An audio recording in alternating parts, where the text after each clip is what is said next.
ในวาระการดำเนินกองประชุมสมัยสามัญเทื่อที่10ของสภาแห่งชาติสุดที่9ในวันที่13พฤศจิกายน2025ท่านสันติภาพพรหมวิหารรัฐมนตรีกระทรวงการเงิน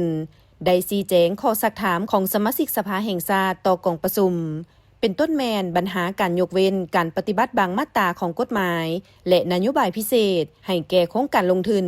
โดยเฉพาะการยกเว้นผ่อนผันภาษีอากรเพื่อตอบสนองนโยบายการลงทุนทั้งภายในและต่างประเทศสามารถดึงดูดการลงทุนเป็นจำนวนหลวงหลาย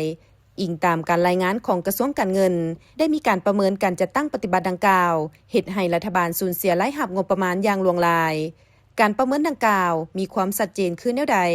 เห็นควรสืบต่อจะตั้งปฏิบัติการยกเว้นและผ่อนผันภาษีอากรหรือบ่ต่อปัญหาดังกล่าวท่านสันติภาพพรหมวิหารรัฐมนตรีกระทรวงการเงินได้ชี้แจงว่าในระยะผ่านมารัฐบาลได้สุ่มใส่การดึงดูดการลงทุนเพื่อสุกยูและประกอบส่วนเข้าในการพัฒนาเศรษฐกิจสังคมแห่งชาติในนี้กฎหมายส่งเสริมการลงทุนได้กำหนดกิจการที่ให้นโยบายส่งเสริมด้านภาษีอากรใน9แขนงการบริมสิทธิ์สามารถสร้างเงื่อนไขดึงดูดโครงการลงทุนที่สำคัญต่อการพัฒนาเศรษฐกิจสังคมแห่งชาติ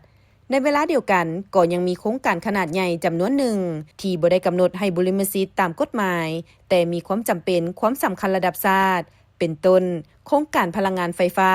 โครงการพัฒนาพื้นฐานโครงล่างและอื่นๆจากสภาพดังกล่าวได้ส่งผลกระทบต่อผลศักดิ์สิทธิ์ของกฎหมายและนิติกรรมใต้กฎหมายทั้งเหตุให้รัฐสูญเสียรายรับงบประมาณจากการให้นโยบายดังกล่าว